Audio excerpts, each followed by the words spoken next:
Bonjour Matt. Bonjour Mathilde. Alors je suis ravie que tu sois sur l'interview signature. Donc comme son nom l'indique, l'interview signature c'est je vais te poser des questions et il y a notre mixologue qui à la fin va te créer ton propre cocktail signature. Génial. Voilà. Du coup pour l'aider un petit peu, est-ce que tu peux me parler de ton enfance et de me dire un peu l'enfant que tu étais? Alors, enfant, j'étais très dynamique. Ça n'a pas trop changé, mais c'était encore pire. Je dormais pas beaucoup, je voulais jamais dormir.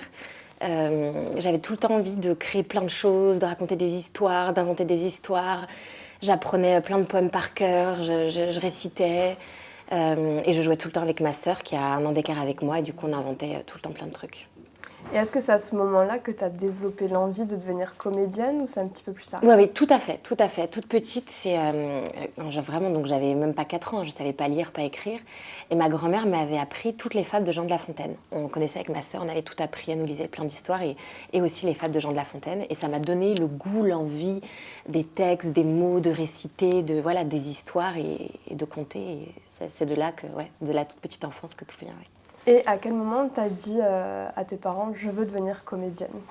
En fait, ça s'est fait vraiment un peu de manière classique, basique. Quand on est enfant, on prend des petits cours de théâtre et j'ai tout de suite adoré ça. C'est le moment où je me suis dit, ah mais vraiment, quand le prof nous parlait pour les spectacles de fin d'année, c'était vraiment des trucs d'enfant. Mais je me disais, ah, c'est ça que je veux faire, c'est là que je veux être, vraiment, c'est là ma place.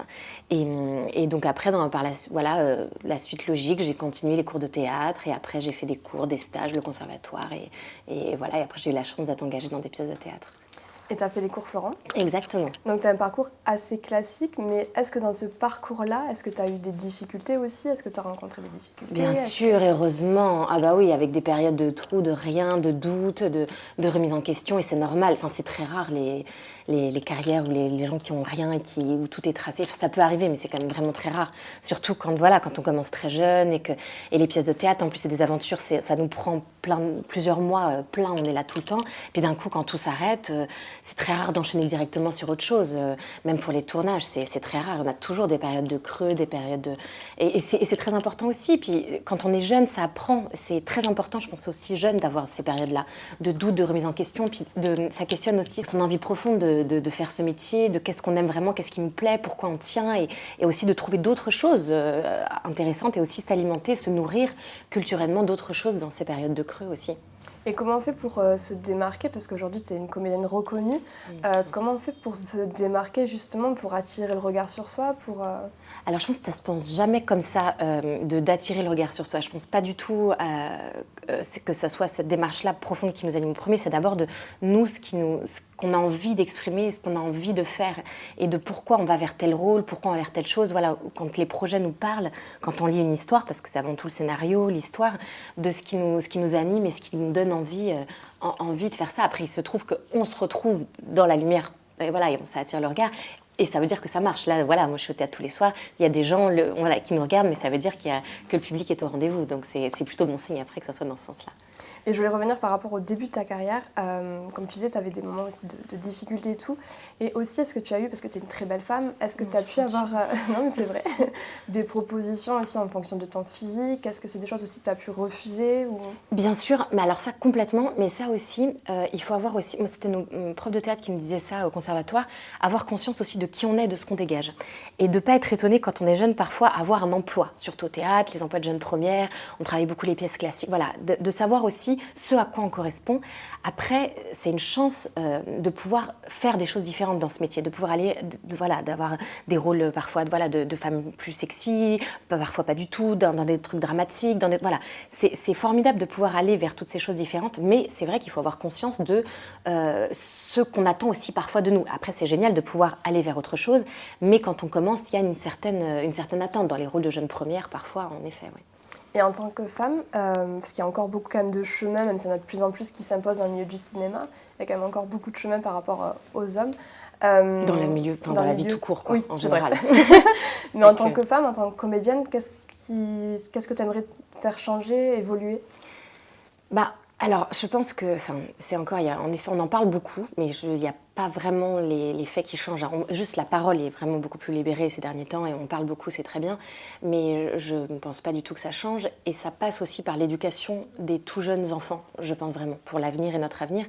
Et là, il n'y a encore pas longtemps, une discussion de personnes au théâtre, à chaque fois, d'amis, de gens avec qui on parle, souvent, je me rends compte qu'on met tout sur la faute des femmes, à chaque fois, qu'il y a un truc. Et jamais on va se dire, attendez, le problème, c'est peut-être la base, l'homme qui a aussi des tendances. Toujours, c'est, ah oui, mais parce qu'elle était comme si, parce qu'elle avait fait ça, parce que c'est la tenue, parce que c'est le truc. Voilà, à chaque fois, on va trouver des justifications et jamais on va se dire d'où vient le vrai problème. Et donc, je pense que voilà, il y a encore toute une éducation à changer et ça passe vraiment par l'éducation des tout-petits et comment, voilà, les valeurs qu'on inculque et comment on voit les choses. Et il y a encore beaucoup de choses à faire. Ouais. Oui, parce que quand tu veux avoir l'éducation, il faut avoir aussi le père qui a aussi cette éducation de bienveillance envers les femmes aussi. Exactement. Mais, vraiment, ça c'est, oui, évidemment, ça c'est la base de tout, d'avoir des exemples d'hommes qui soient formidables par rapport à ça. Mais il y a quand même une évolution un peu, voilà, il y a de plus en plus d'hommes qui suivent ce mouvement aussi d'accompagner les femmes, de les comprendre, de défendre, mais il y a encore beaucoup de chemin, ouais. Et on va parler de la pièce de théâtre Les yeux de Monet. Mais avant ça, je voulais revenir sur L'amour presque parfait, parce que c'est sur Netflix en ce moment et j'ai adoré cette série. Ah, donc je me dis que pour les gens qui l'ont loupé, qui puissent la regarder sur Netflix, tu joues donc Julie, une célibataire aguerrie. Qu'est-ce que tu as aimé dans ce personnage ? Oh, tout. J'ai adoré l'ambiance. C'est une comédie romantique, c'est plein d'espoir, c'est drôle. La réalisatrice Pascale Pouzadou a été formidable. Ça a été vraiment un tournage idyllique pendant 3 mois. Et mes partenaires, Isabelle Vitari, Nadia Rose, Tom Leb, François Vicentelli, on s'est régalés. Et c'est vraiment voilà, tous les clichés de la comédie romantique comme on aime, avec le rôle principal gaffeuse, voilà, qui arrive tout en plein de catastrophes, et en même temps qui a très envie d'être amoureuse, qui croit encore au prince charmant. Et c'était génial. Puis en plus, c'était à Paris, donc il y a plein d'endroits magnifiques. Et en effet, même là, pendant les fêtes, c'est trop bien de voir des comédies romantiques. Donc on a besoin de rêver, d'espoir, d'amour. Et puis ça parle aussi de l'amitié, de très belles valeurs. Pas que de l'amour, amour, de toutes les formes d'amour. Et Julie, elle est souvent dans les médias comparée à la Bridget Jones française. Est-ce que quand tu as lu le scénario, tu y as pensé aussi Oui, c'est vrai. Le scénario, c'est Emmanuel Patron et Armel Patron qui ont écrit ce script et c'est génial ce qu'ils ont fait. Et c'est vrai que c'est l'anti-héroïne à qui il arrive que des catastrophes, qui est gaffeuse et qui en même temps est pleine de charme et qui est très rigolote. Et oui, ça fait tout à fait penser à ce genre d'histoire et à ce genre d'héroïne. Ouais.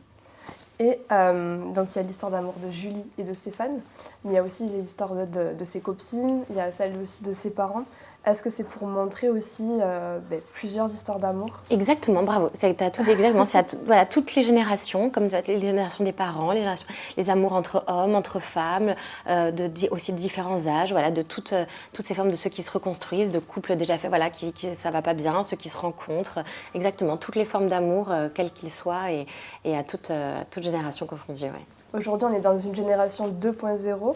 Est-ce que pour toi, les réseaux sociaux, ça peut être un frein aux histoires d'amour ou je pense que, on est quand même dans une époque, j'en parlais récemment avec des copines, où c'est difficile de rencontrer des gens. Parce qu'avant, quand même, il y avait les balles populaires, il y avait des trucs, je vous parle de ça, on n'était pas nés, tout ça, mais voilà, il y avait quand même. Maintenant, on est très isolés, donc les réseaux sociaux, c'est quand même super, les applications. Moi, vraiment, autour de moi, les 3/4 se rencontrent grâce aux applications de rencontres. C'est un moyen de rencontrer des gens, de se parler, après, voilà, les réseaux sociaux en soi, moi, pour le coup, je ne mets jamais rien de ma vie privée. Ça, je fais très attention, voilà, aussi, de jamais de choses intimes, d'être très vigilante avec ça. Mais pour rencontrer des gens, pour discuter, pour être au courant des choses, il y a quand même des choses super là-dedans, oui. Après, à consommer avec modération, comme tout, mais oui, ça peut être super. D'accord. Et du coup, donc on parle d'amour et on va continuer à en parler avec des yeux de Monet, parce que finalement, cette pièce de théâtre, c'est une histoire d'amour aussi. Comment t'es arrivée sur le projet ? Alors, sur le projet, je suis arrivée vraiment grâce au metteur en scène, Tristan Petit-Girard, qui a pensé à moi pour ce rôle, qui m'a envoyé la pièce de Cyril Gilly. Et vraiment, je l'ai lu, mais tout de suite, j'ai dit, mais j'adore, je vais absolument le faire, je me vois dedans. J'ai trouvé tout trop beau sur le doute, la création, la recherche, l'amour, l'inspiration. Et ce personnage, je l'ai trouvé tellement drôle, le personnage que j'interprète, Camille.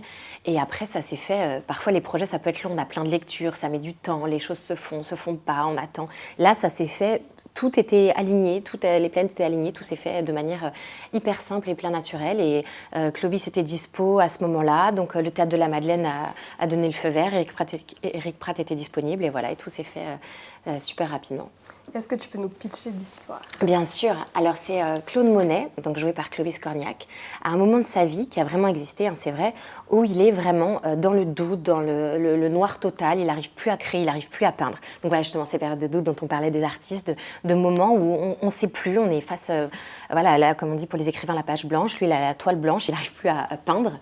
Et son marchand d'art, Éric Pratt, qui est aussi un personnage, quelqu'un qui a vraiment existé, qui a porté les impressionnistes à bout de bras, qui est un marchand d'art, qui va le mettre dans un petit atelier pour qu'il peigne pendant 2 ans avec comme seul angle la cathédrale, face à la cathédrale de Rouen. Et il va pendant 2 ans peindre la cathédrale. Et cet atelier, l'auteur a imaginé, comme c'était au-dessus d'un salon de lingerie et mode, il imaginait qu'une jeune modèle vienne le voir et le perturbe, viennent au début l'agacer et comment va se créer après cette relation. Et c'est comment Claude Monet, avec ces 2 personnages, le personnage de Durand-Ruel et ce personnage de Camille, comment ils vont tous les 2 lui redonner l'envie, le goût de la peinture et de la vie, et comment il va se remettre à créer et à aimer aussi, et comment l'amour peut sauver en effet tout ça. J'ai trouvé la pièce vraiment très très belle et je trouve que même la musique, les peintures, ça fait un en fait avec les personnages, avec cette histoire d'amour, c'est vraiment tout est lié. Oui. C'est un petit cocon, un petit écrin avec la scénographie de Stéphanie Jarre qui est vraiment, c'est un petit peu, on est là dans ce petit atelier. Oui, et puis oui, c'est les costumes de Virginie H. Tout est voilà, on est dans un petit écrin et nous en tout cas on a énormément c'est extraordinaire parce que de voir à quel point les gens sont au rendez-vous et heureux et touchés par cette histoire, c'est merveilleux. Ah mais vraiment. On parle de Monet quand même, qui est d'une époque très très lointaine de la nôtre. Et en même temps, il y a ce texte qui est quand même moderne. C'est ça que je trouvais intéressant. Donc comment tu t'es approprié le texte, en même temps approprié l'époque? Tu as tout à fait raison, et en fait c'est en ça que ces sujets-là résonnent à toutes les époques. L'amour, le doute, l'inspiration, le besoin d'espoir, quelle que soit l'époque, ça résonne. Là, c'est une période, en effet, en plus il y a quelque chose d'historique, de beau qui a vraiment existé. Claude Monet, ses tableaux.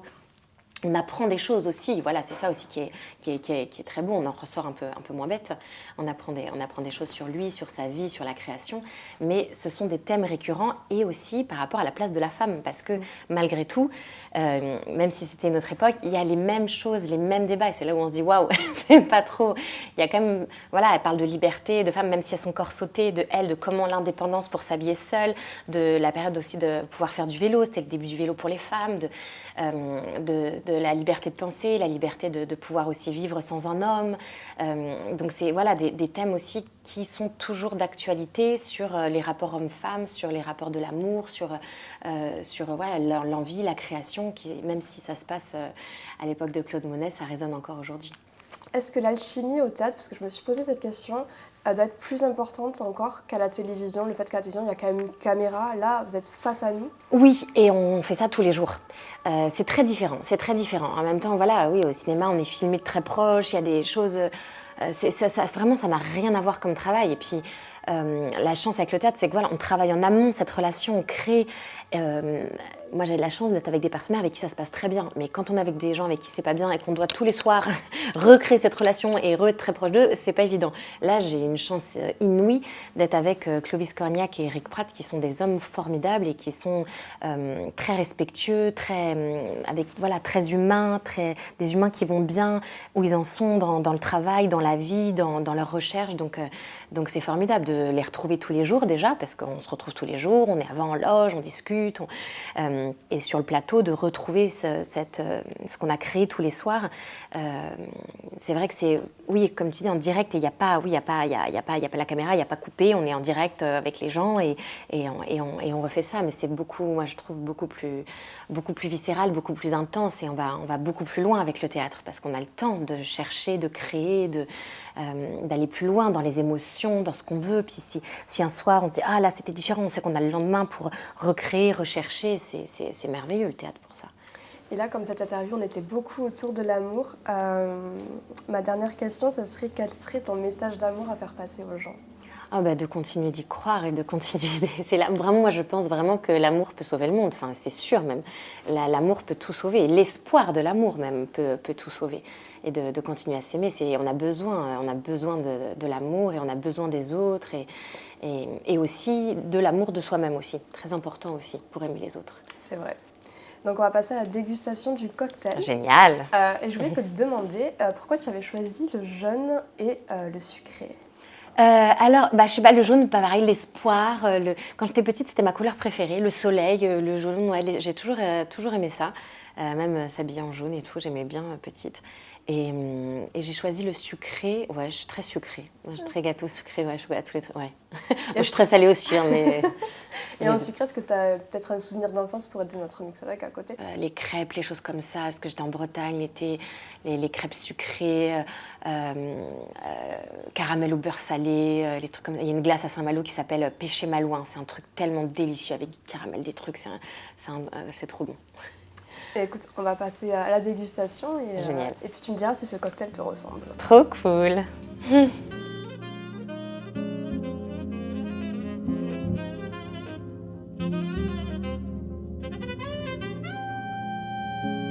Alors voici le cocktail que je vous ai concocté. Alors pour ce cocktail sans alcool, j'ai voulu revisiter une boisson qu'on aime tous. Donc ça va être une sorte de citronnade mais à la bergamote, jus d'ananas, ginger beer et basilic. J'adore. Trop bon. Trop bon? Trop bon. Est-ce que ça ressemble à mode? Trop bon. Tellement. Tellement. Et pourtant, tu vois, on a envie d'un truc chaud parce que comme il fait nuit et tout ça, et ça fait trop. Enfin, voilà, on se dit, ah mais non, en fait, c'est trop bien. Ça fait du bien. C'est super bon. C'est super bon, c'est frais, c'est. En même temps, il y a un petit truc pimenté, pétillant, on sent un truc de. Ça fait plaisir. Et fruité, c'est délicieux. Je peux tout voir? Oui, merci, merci à l'époque, merci à votre cocktail. Bon, on va te laisser boire ça tranquille. Merci beaucoup en tout cas d'être venu sur l'interview. Et puis à bientôt. Merci beaucoup.